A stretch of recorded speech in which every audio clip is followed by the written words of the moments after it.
Hi everyone. Um, Here from my couch. It's been kind of a rough week. So I'm going to talk about a subject that has been hitting me recently again, and it's the must be nice. And and here's the thing: the first time that I really had to deal or remember, like really hitting me, the must be nice, is when I was in foster care. And there would be people saying stuff like, oh, it must be nice that a family took you in. It must be nice that you are not in an abusive house. It must be nice. And it carries on from there, insert whatever there is. Um, and it's something I've kind of dealt with a lot of my life. And I think that I'm not the only one. I think there is many people, especially when we talk about chronic illness, that we get hit with, it must be nice. Oh, and thank you, Sydney. Um, and, I can go down the line of when people had said, it must be nice. But I'm going to talk about what's been going on recently.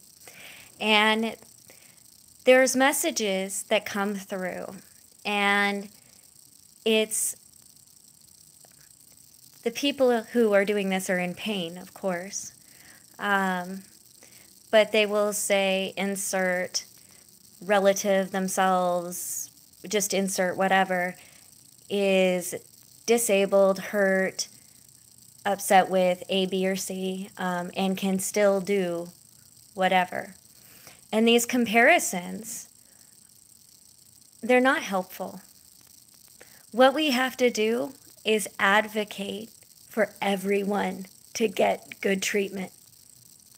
And even when I was homeless, there would be people who said things like, it must be nice not to have to show up for work in the morning.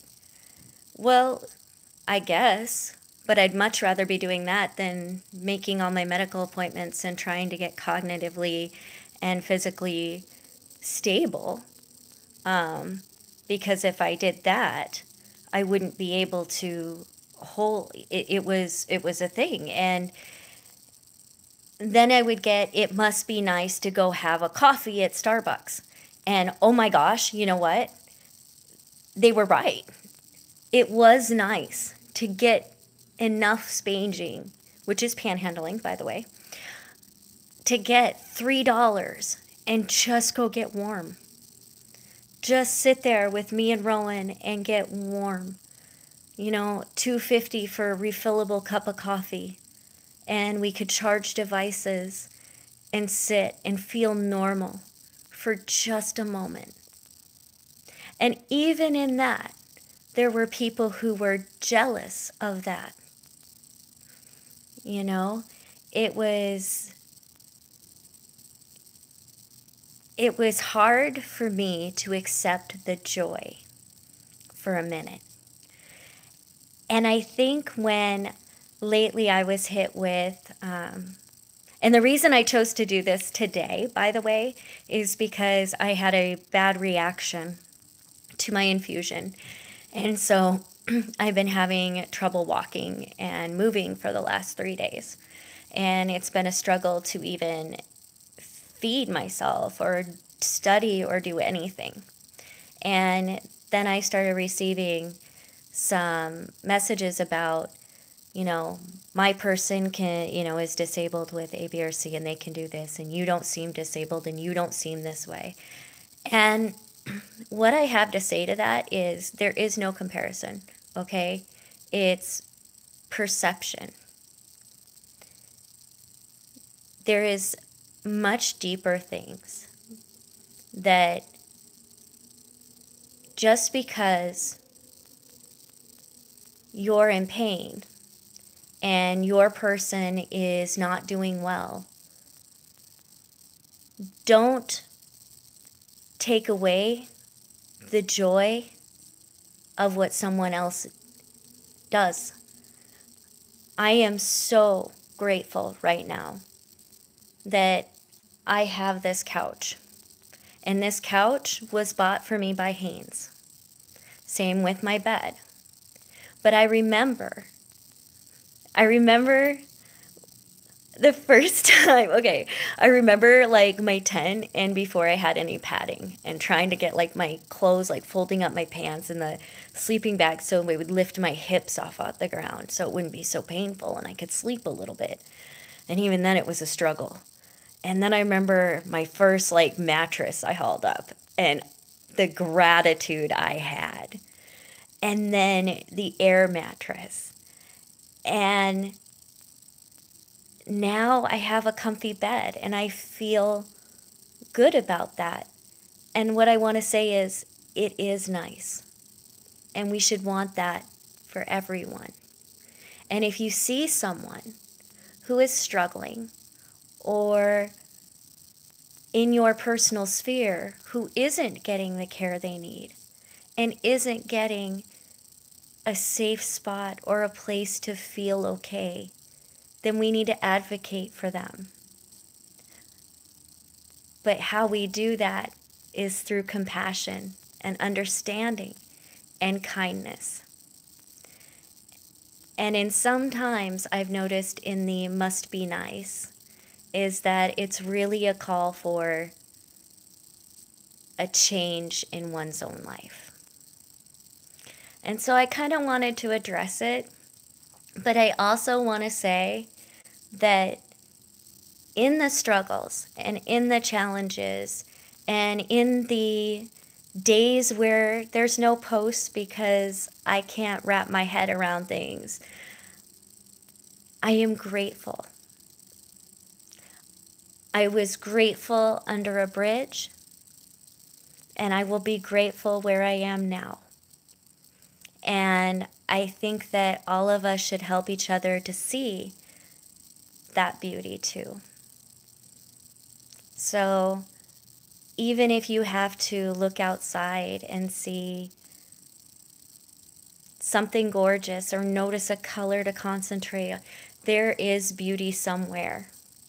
And sometimes we can change that, oh, it must be nice, the sarcastic tone of dismissiveness, and go into,